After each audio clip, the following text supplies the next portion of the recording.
morning, afternoon, evening, wherever you may be. My name is Dr. J. Simon Rofe. As a fellow of the Centre for Distance Education, it's my pleasure to welcome you to this panel, where we're looking at students at the heart of our design.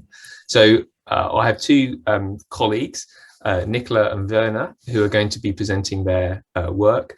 And I very much look forward to their presentations and to the conversation that follows.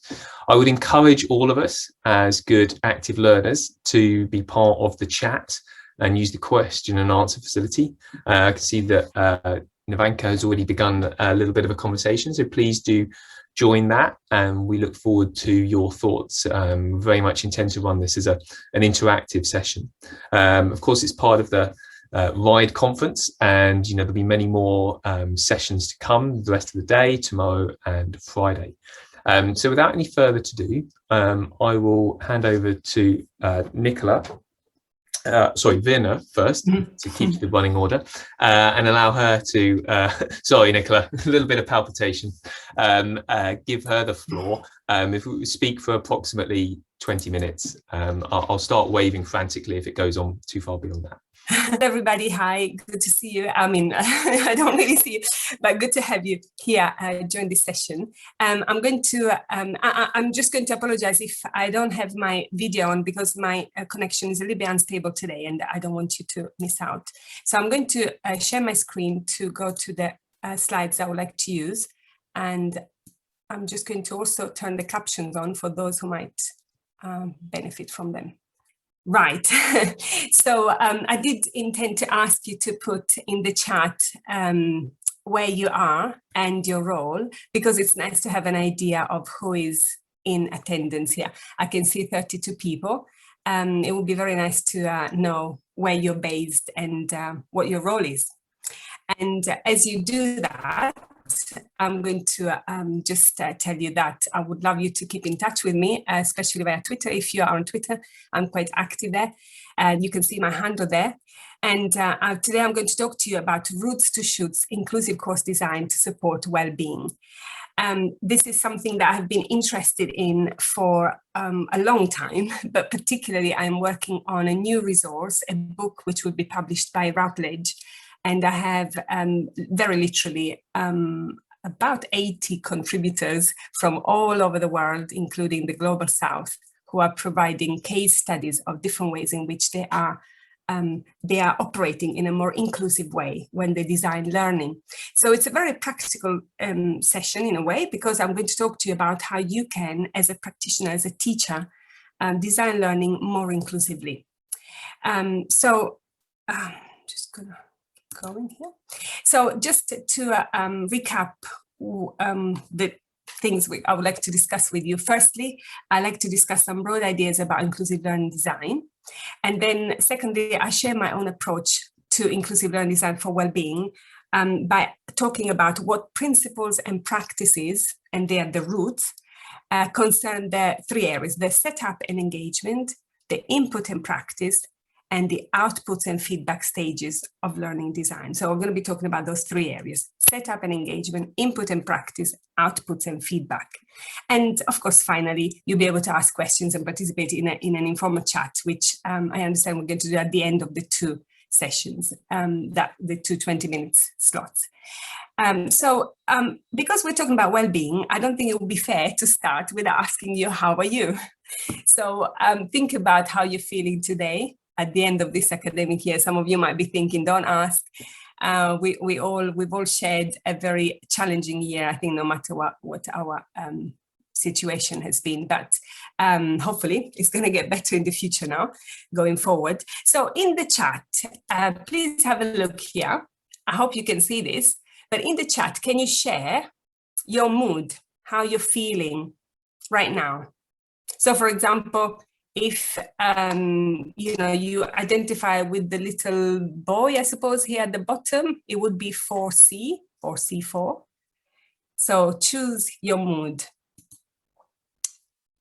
In the meanwhile, I'd like to say hello to Sibrini from Singapore, great. B2, somebody's very happy, fantastic. Somebody joined from Malaysia, fantastic. So let's see the moods now. B2, wow. I'm amazed. Many people are happy today here. E3, let's see. Oh, yes. Noise. Yes. D3. Yes, I understand. F3. Oh, good. Okay. B4. Good. C1. Yes. I think that's me. C1 is probably me today. B3. Yeah. B2. Lots of B2s. Yeah. Wow. Okay. Thank you very much. So the good thing is then quite a lot of you are feeling relatively happy. That's good. And I hope that by the end of this session, you will have been inspired and perhaps all be towards the happier faces here. So this is just also an idea to, the reason I wanted to do this, ask you how you are, is because we are human beings. Our students are also human beings. I think sometimes we are so full on, we are so preoccupied, literally, preoccupied by what we want to achieve, the goals, what we want to, the content, the delivery, that we forget to check with our students how they are. But our well-being affects us, and this is part of our discussion. Our well-being affects our learning. If we are not feeling, if we're not in a good place, let's say in terms of well-being, it will be much, much more difficult to learn. So thank you for sharing. And as I said, I hope you'll feel happier by the end of the slot here. So I'm going to share with you an innovative approach to inclusive learning design for well-being. As you can see, inclusive has, I've turned that into an acronym, so I will share what that means in a minute. So I'm going to be using a tree analogy, and it's a roots to shoots model. And this is the tree. I hope you like it, because my husband spent ages designing this with me, because I had quite a good idea about what I wanted, and he helped me turn it into a digital image. So this tree represents, this is actually pretty much the overview of the book that I'm writing and of this new tool for inclusive learning design. At the bottom, you can see the roots, this acronym of the word inclusive, and each one of those really represents a we could say a finer grain or a sub-value of the bigger umbrella inclusivity. So they're all inclusive principles, but just more detailed, let's say. So what are they? I hope you can see them, they're big enough. So I is for intentionally equitable. So we are trying to be inclusive on purpose and with purpose and culturally responsive. So this intentionally equitable hospitality, for example, Maha Bali talks quite a lot about this. You may want to check what she talks about. Maha Bali. So N is for nurturing, and this is very much to do with what we're talking about, this well-being. So it's a holistic approach to learning design, supports well-being and promotes autonomy. So supports well-being in many different ways. We're going to see as I talk about the different aspects of this tree. So then the C, co-created, students and others as collaborative partners. I think we are moving more and more towards this, and it's overdue. We should have been doing this all along, but now more than ever, because of the pandemic situation that is ongoing and our student needs and the ways that we work now, if we collaborate with, particularly with students, but also with others, for example, industry, colleagues, management, if we make this learning design something participatory where we can really do it together, and then we can have all these different voices and perspectives, enrich and make it better. Learn it, because we want the learning design to be scholarly, evidence-based and research-rich. That's the L. U for user-friendly. This is really important, to be accessible through universal design for learning, for example. S for socially responsible, better citizens of the world through service learning. So we want to highlight higher education in the service of humanity. We are not just here to learn a subject. We're here to help our students be better citizens of the world, better human beings on this planet. So it's a very humanitarian view that I'm taking here. Integrative or integrative, the I, connects learning with work, promotes interdisciplinarity. So we don't want the silos of different disciplines and they don't talk to each other. We want to really, as much as possible, integrate the various disciplines and help our students get a much wider and broader spectrum of abilities. And V, values-based, helps interrogate your why. So really everything here that I'm talking about is values-based, but just to highlight it even more, that our inclusive learning design needs to be values-based. We need to understand what are our roots, what do we believe in. And E, ecological. So sustainable in many different ways. For example, addresses SDGs, the Sustainable Development Goals, optimizes the use of resources. So these that I read at the bottom, inclusive, these are the values that I would like to promote for more inclusive learning design. And as you can see, as you go up the tree, roots to shoots. So from the roots, from these foundation, let's say, we go up into the 3 branches, which are setup and engagement, input and practice, output and feedback. And I'm going to just talk very briefly about why bother with this learning design. Because there is this quote, which is really interesting. Faculty knowledge about course design is the most significant bottleneck to better teaching and learning in higher education. I don't know whether you would agree with this. Perhaps we can have a chat about this later on. But I have found by experience, because my role is I'm a PG Cert course leader, so I help teachers teach better. That's my job. And I've noticed that very often course design, or more broadly learning design, is a weakness. It's not particularly addressed in education, like in teacher education courses, not often, not always. And a lot of staff or teachers actually lack experience. So it's very difficult to develop expertise in an area that you don't often experience, because what happens, the typical thing, we land, let's say, in a course where we are given the documents, the syllabus, and then we just turn up at the lesson, and we don't necessarily participate in that process of designing the course itself.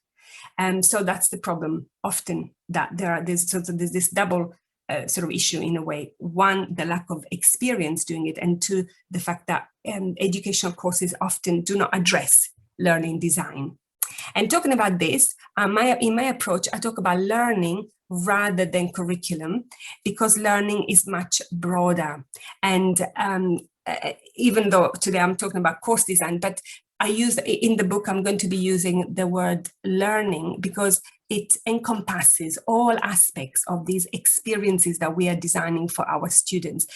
Sometimes curriculum has a narrower meaning. It should not have it, but often when we talk about curriculum, people think about the content, the actual course content. But because I'm talking about much more than that, I've chosen to use the word learning.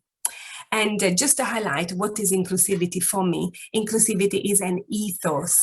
An ethos is a principle, is a spirit. So the spirit of the game here to me is inclusivity in all different aspects. It's not just an adjustment for one student. It's the spirit that should drive the whole process. And the fact that what I just talked about, the fact that roots matters.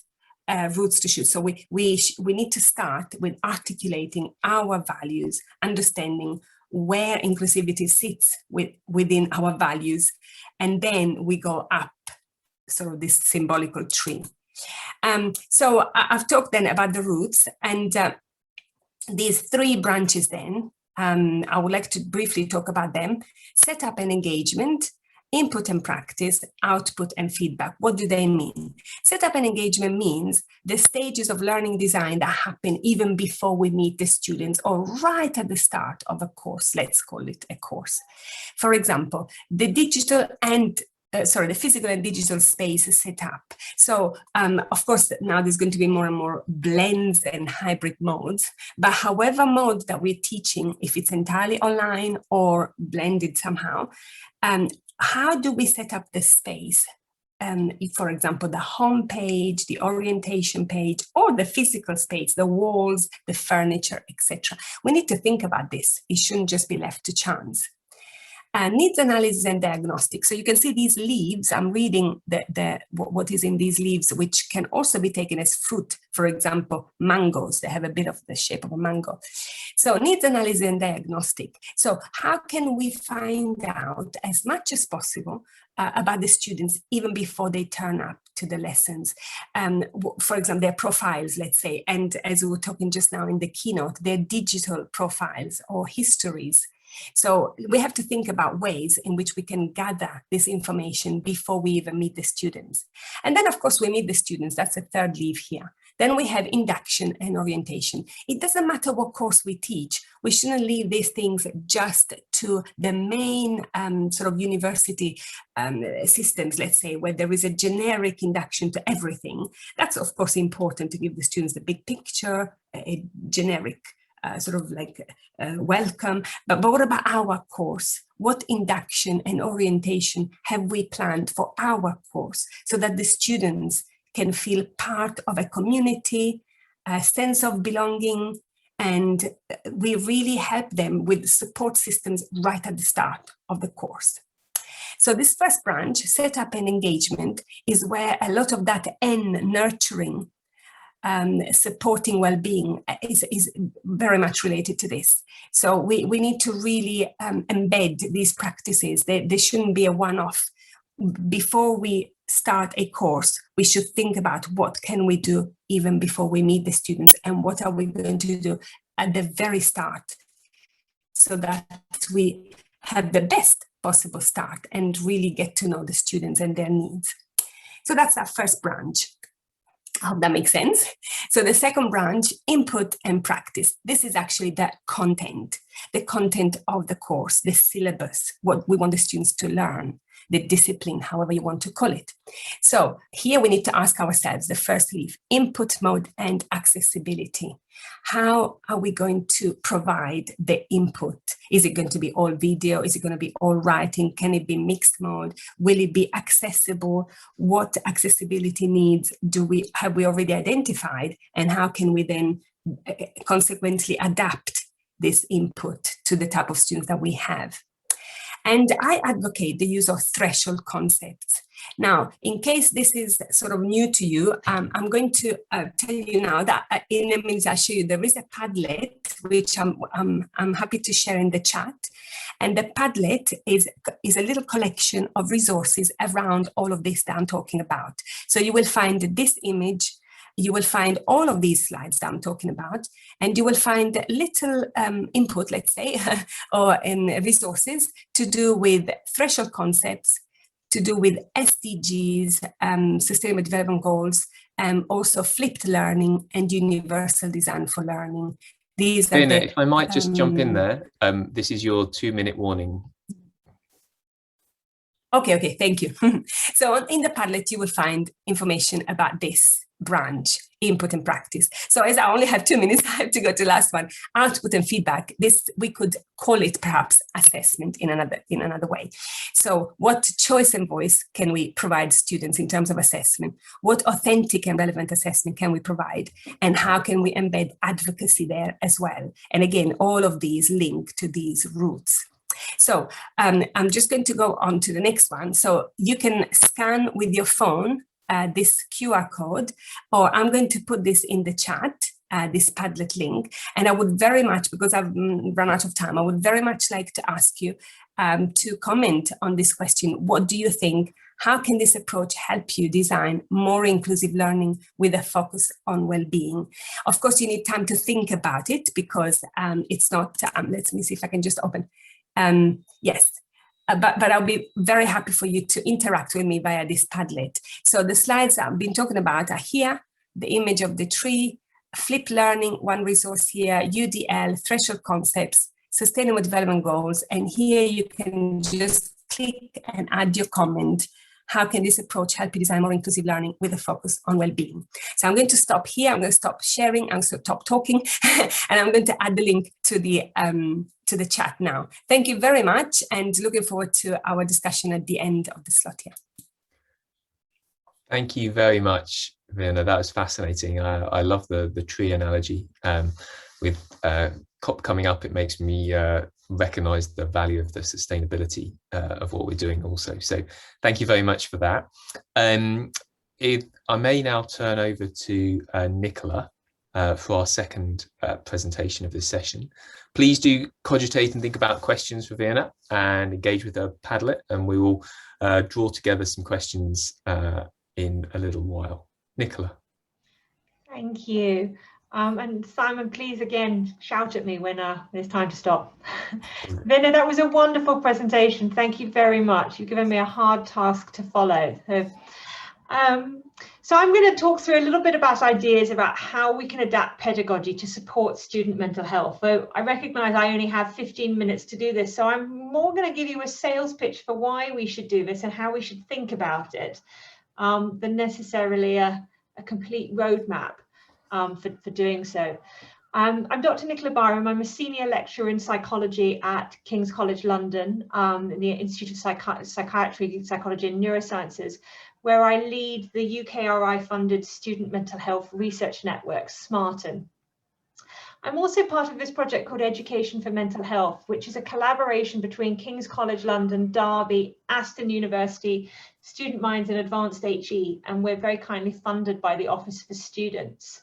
And through this collaboration, we're looking at ways in which we can adapt pedagogy to better support student mental health.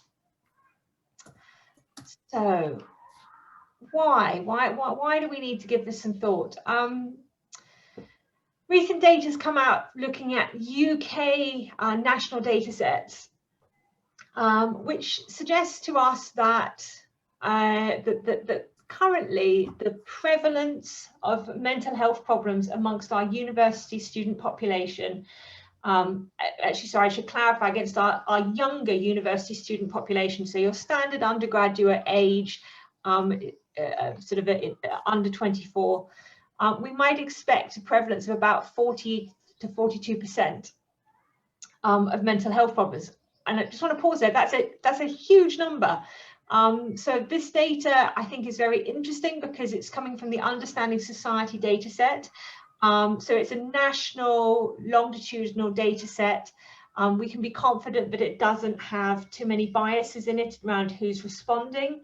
So it's not likely that students with mental health problems are more likely to be responding. So we can be fairly confident in that number.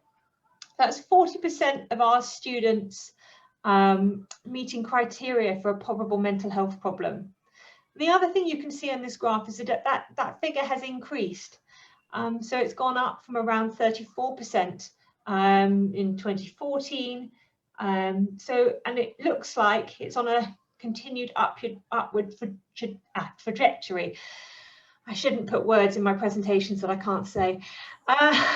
So I think there is a lot of cause to be concerned about this, and I'm probably telling many of you things that you already know. You'll be aware of increased concern about student mental health, and I'm just mapping this back onto data that says actually we really should take this seriously. There's a lot to be concerned about here.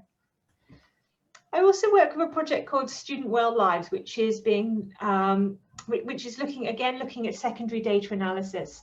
They've recently identified in their analysis that young people with elevated levels of psychological distress around the age of 17 are more likely to go on to higher education.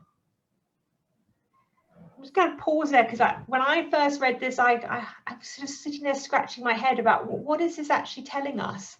So young people that are more distressed at 17 are more likely to go on to higher education. If I turn that around, I think it's telling us that to end up in higher education, young people need to really push themselves. They need to push themselves to a point at which they're feeling distressed. It's those young people that are pushing themselves, are striving to walk to higher education, that are ending up distressed and more likely to go on to higher education. Or put more simply, I think we're creating pressure cookers for our young people. We're pushing them all through their education with this continued thought that if you're going to succeed, you need to push yourself, and that striving, pushing themselves to achieve is causing damage for their mental health. I think another thing to think about for us working in higher education is that we're seeing young people coming into universities stressed and with existing mental health problems. So we need to think about, it's not just that universities necessarily are operating in a way that accentuate that distress, but actually we need to be operating in a way that manages the distress that students are already bringing to our institutions. So how can we teach in ways that better support student mental health? Can we adapt our pedagogy to support students better? When I ask people this, I tend to get quite sort of big ideas. I guess I'm going for the rocket science approach here. So in conversations I have with other academics around this, ideas that come back tend to be things like, well, perhaps we should be embedding wellbeing in the curriculum, teaching students how to be more resilient, teaching them how to look after their mental health, integrating mindful practice into the classroom. And I think unsurprisingly, when those ideas are bounced around, we get responses along these lines, and you might be feeling this just as I'm suggesting, that perhaps you need to integrate more ideas around wellbeing into your curriculum. As academics, we're not counsellors. We don't want to be in that role. We're not the right people to do that at the end of the day. We're not equipped. We're not supported to do it. We're certainly not trained to do it. We're not qualified, and maybe we're not the right people.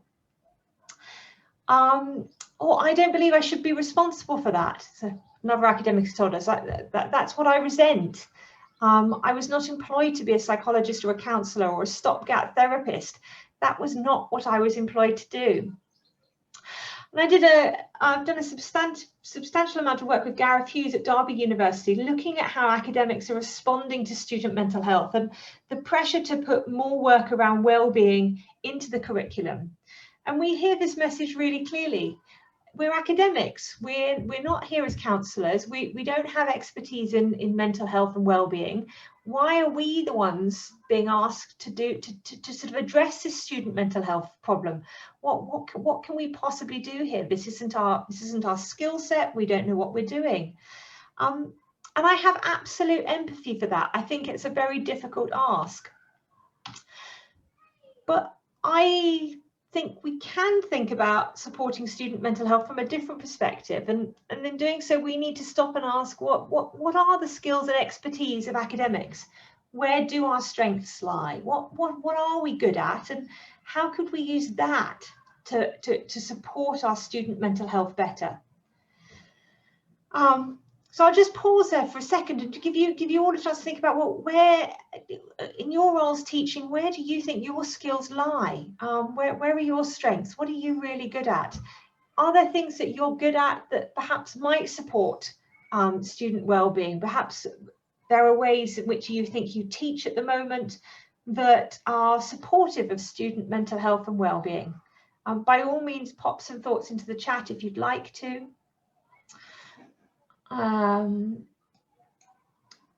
Okay.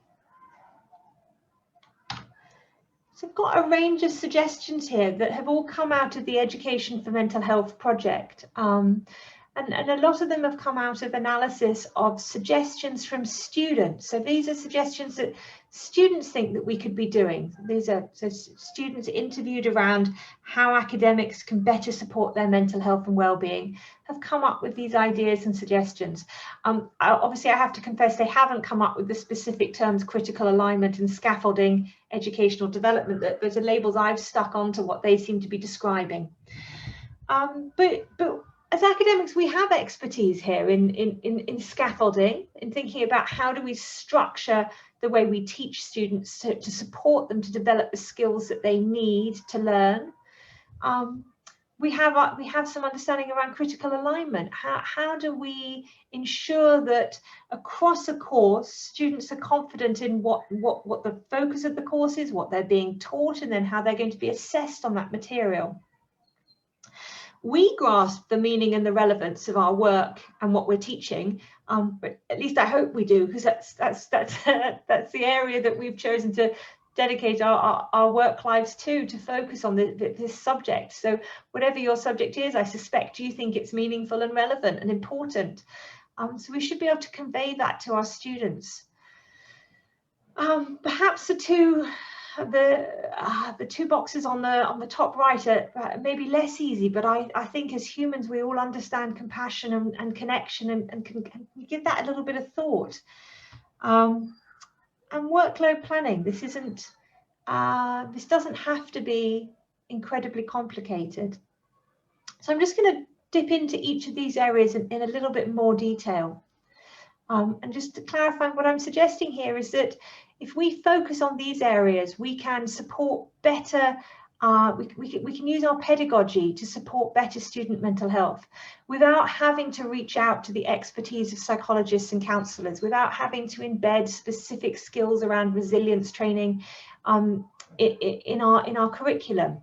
What we're really looking at here is the basic structure of how to teach well. If we teach well and we show compassion to our students, we're going a very long way to better supporting their mental health and well-being. So just some thoughts around scaffolding and critical alignment. So do our students have the skills they need to learn? So some thoughts that we've heard from students around this area is about being asked about what supports them and supports their mental health. We get some comments about knowledge gaps and feeling a bit lost. So I'm a first generation student. I didn't know anyone who'd been to uni, so I felt lost. She's felt out of her depth. The step from first to second year was ridiculous. So thinking about, she's highlighting the challenge as she goes through the course.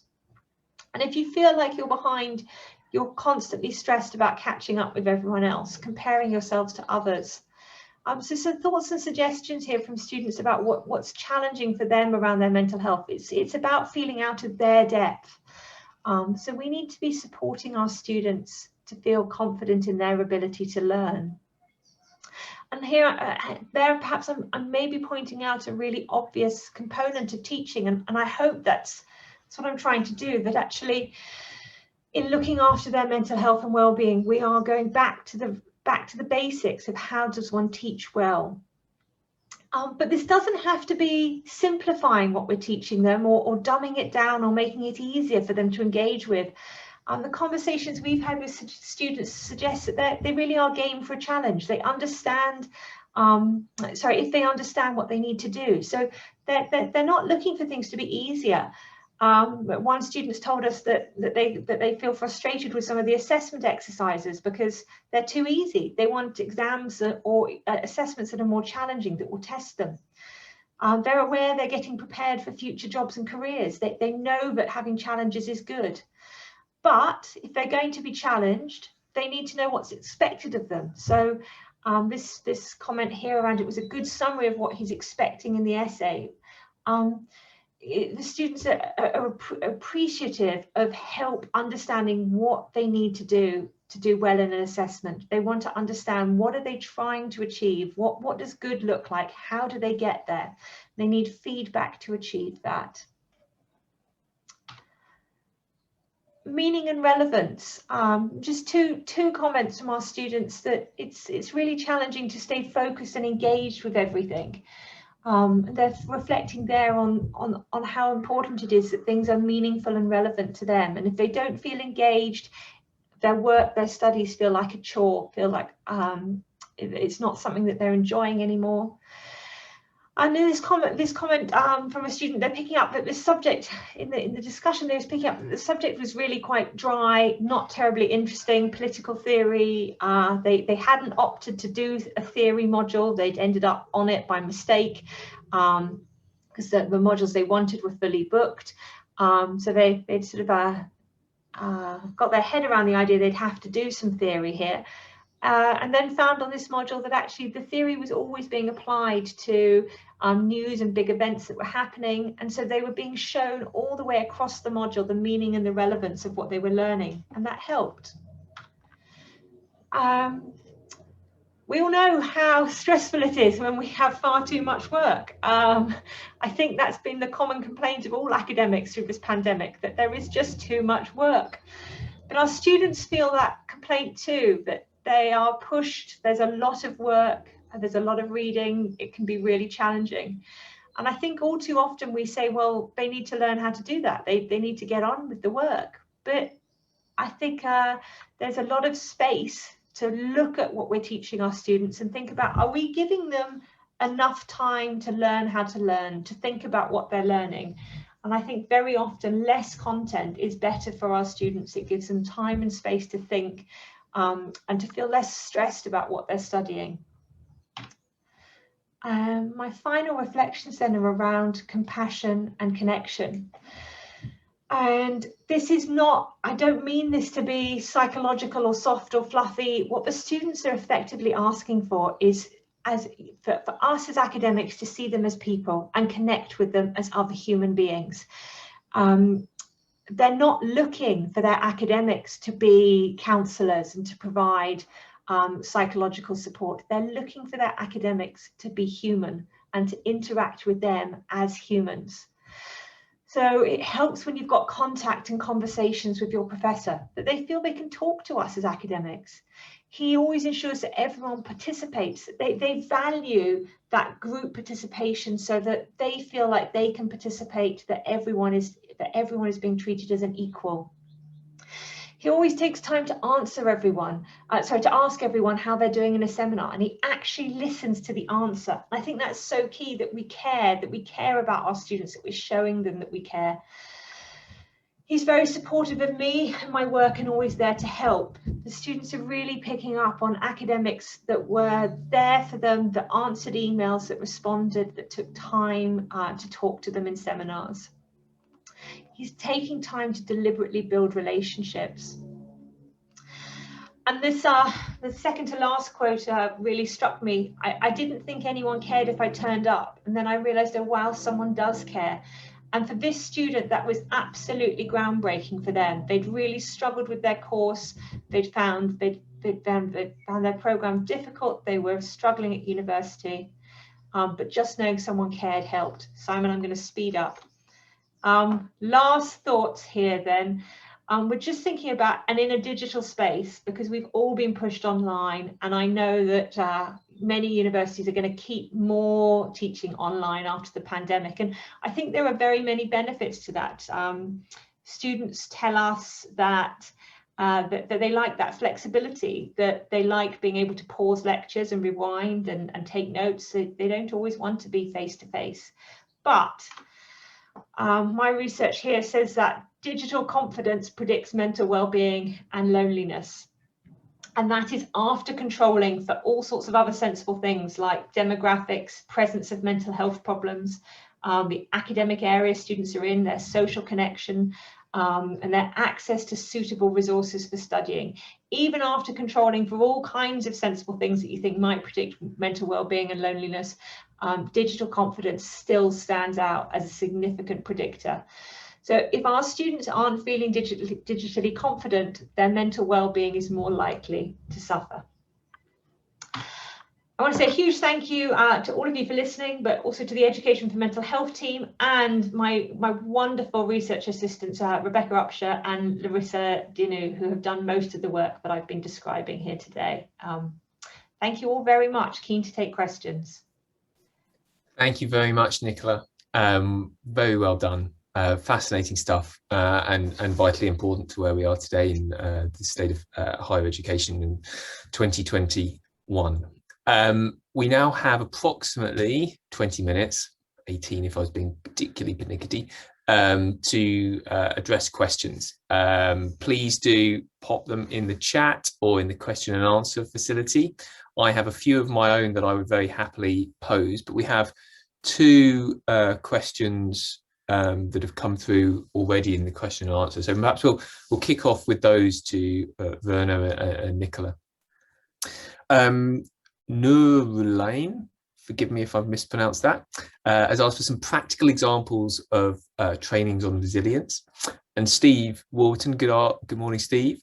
On the questions of skills and expertise of academics, how do you factor in the skills and expertise of the supporting professional staff? How do we build that blended team in terms of supporting our students? Perhaps drawing out from your presentations, Virna and Nicola? Perhaps you'd like to have a go at those to start with.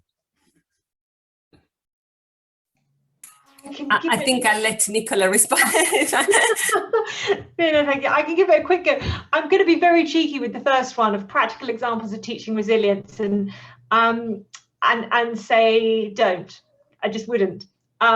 We can look for examples, but I think it's a challenging and difficult topic, because the students, I think rightly more and more, are in an environment where they're going, this environment is stressful. The structure around me is not conducive to my mental health. So who are you to stand there and tell me that I need to improve my resilience? And I think that is very difficult. So work around resilience has to happen hand in hand with program structural redesign to support students, to think about where across their university experience that they're facing stresses around their mental health. The second around teams, I think, is really interesting. I didn't see it in the chat, so I'm trying to remember. It's a question and answer session. It's about the skills and expertise of academics and the skills and expertise of supporting professional staff. Other professional staff. I think, Stephen, there are some really interesting examples of this at different institutions. The one I would just pick up, though, is through our Education for Mental Health team. Gareth Hughes, who I work with a lot, is a counsellor. He is linked to the student wellbeing team, and I'm an academic, and I found it incredibly helpful to work with him, to draw on his skills and expertise. I recognise that often in our institutions there is a disconnect. One of the things that we're trying to do at King's, which I'm really excited about, is embed a wellbeing professional in each faculty, so that they are there to provide support and advice to academics.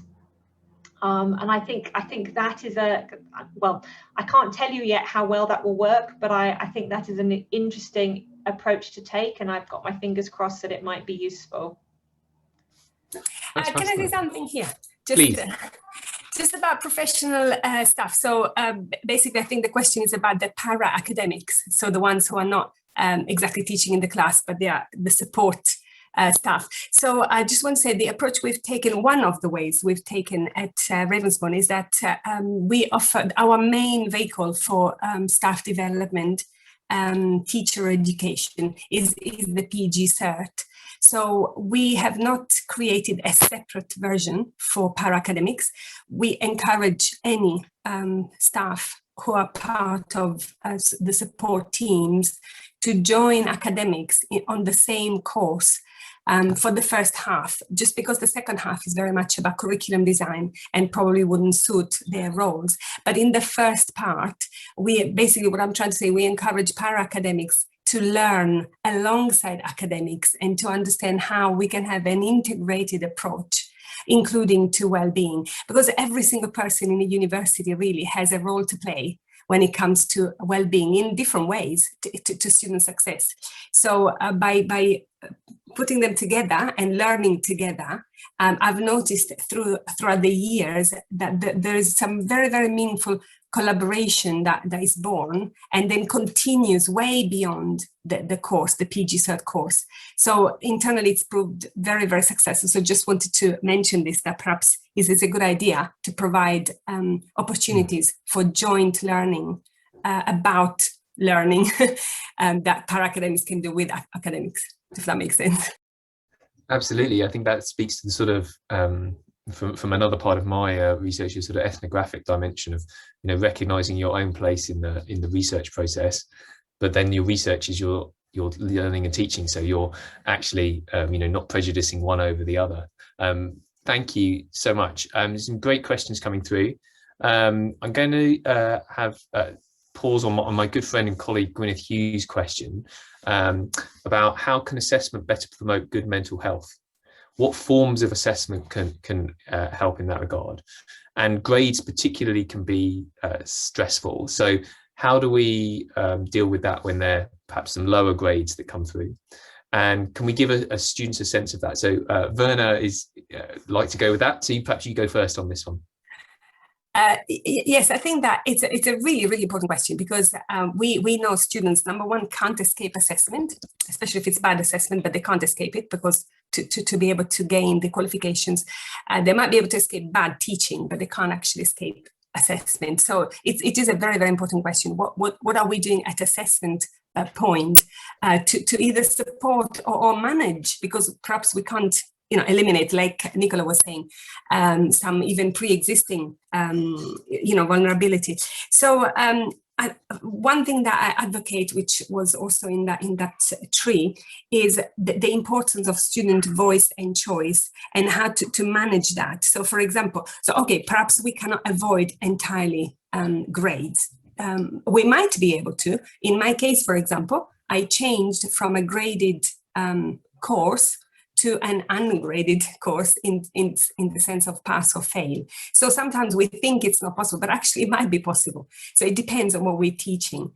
So that's something to check, whether this is a possibility. But the other thing also is, if we create an assessment system and regime, and we don't share that design process at all with the students, and there is no flexibility, then no wonder it will not fit everybody, because one size fits one.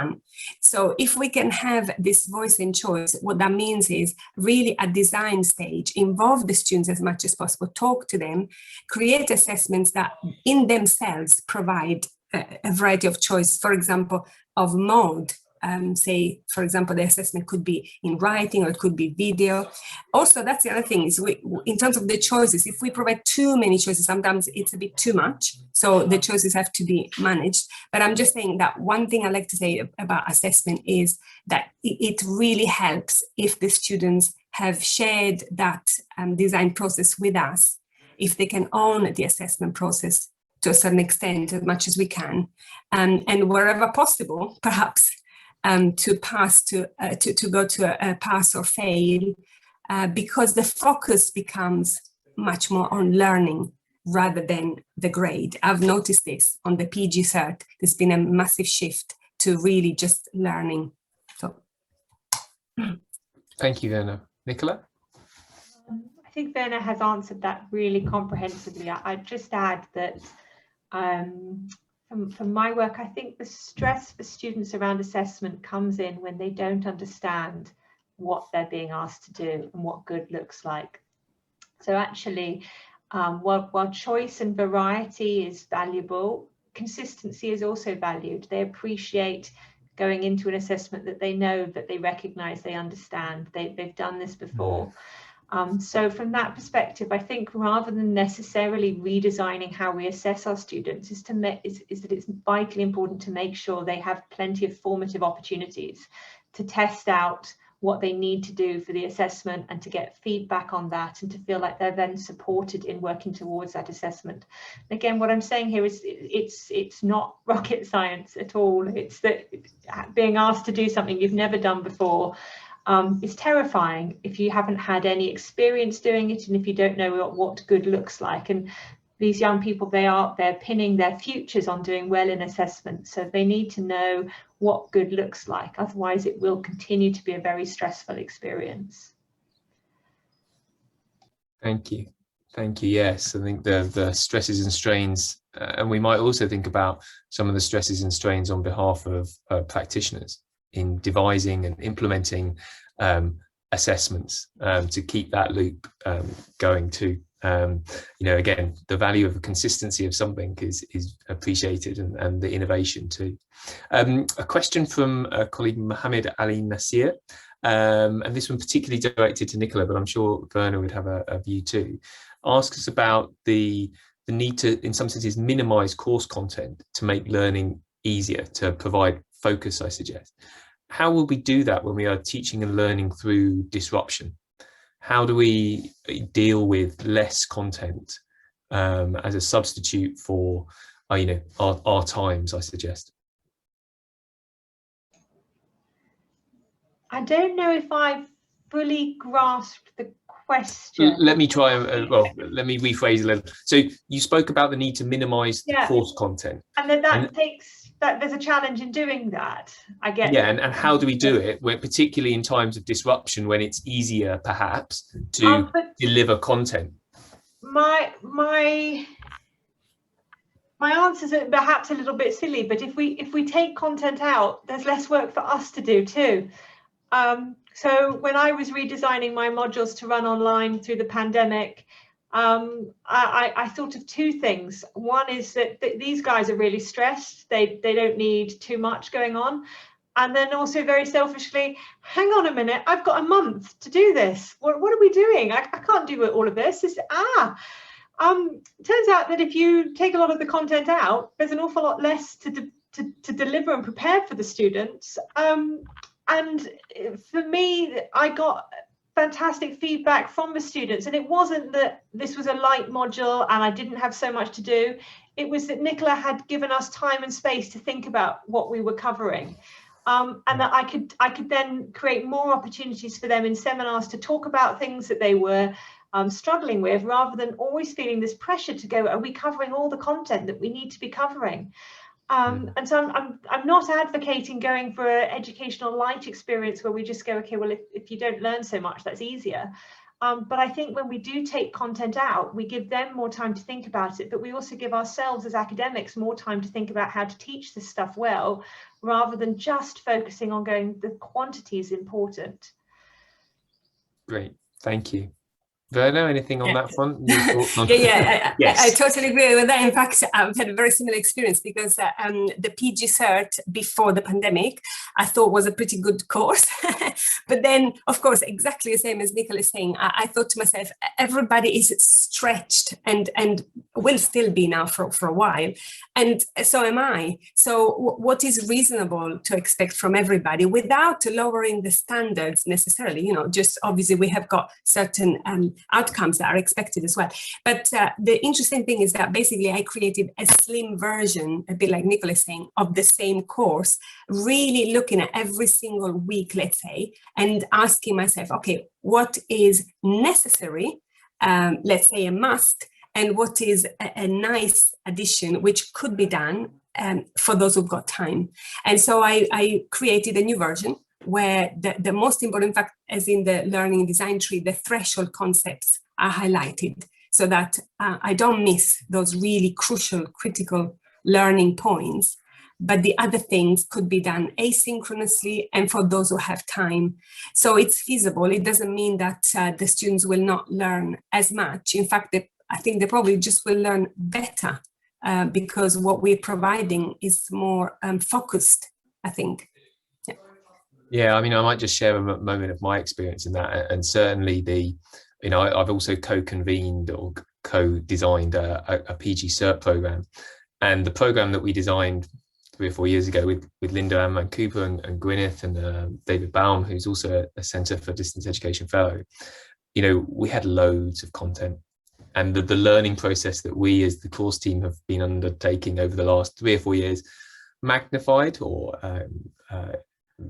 increased in focus in the last 15 months is the need to take things out, because we were all so enthusiastic and so keen to share our wares and our experiences. There's just loads of stuff going on, and students have consistently said less is more in that regard. And one of the sort of mechanics of that, one of the practical tools, if you like, that I've found is to be able to distinguish between what's essential and what's desirable. You know, it's vernacular, but it helps work, at least in my brain, between this is absolutely essential and this is desirable, this is nice to have. And that bifurcation enables, you know, the prioritization of that, and to make that, you know, whether that's on a virtual learning environment or, you know, in a piece of written text, to distinguish between that enables critical reading and achieving of our ultimate learning outcomes. We've got a couple more minutes. See if there are any more questions in our chat. Anything that anyone would like to say, contribute? I just wanted to say something to Please. Nicola actually about, I don't know if there's any interesting question, but I wanted to say, I thought, Nicola, the stats that you started off with in terms of the percentage of young people with who've identified with mental health, issues or conditions, what was really, really high. And I was thinking, wow, that's for 17-19. Now, I'm unfortunately looking forward to the new stats that come up, for example, 2021. I mean, if that was 42%, what are we going to see, both from staff and students, obviously? So this is why this is such an important conversation, whereas before, let's say we could have got away with not focusing on well-being in the curriculum, but now I think it's absolutely crucial. Otherwise, our students just will not be able to handle it, and they won't be able to succeed. So just a comment about those stats. Absolutely, Virna. And if I can just throw in one final comment that I've picked up a little bit in the chat, and Simon, you've mentioned it, and Virna, you've mentioned it, but we haven't said explicitly in all of this, but our mental health really matters too. And I think the main barrier that I see from academics around showing that compassion and that care to students is that they are burnt out in the first place. I don't have a brilliant answer to this, but I will keep shouting at universities that you can't do anything around student mental health if your staff are burnt out and exhausted. But I just suggest for everybody that if you're thinking about things around student mental health, it is really important to think about yourself first and foremost, because it's very hard to be compassionate, to connect with your students and to care if you are exhausted.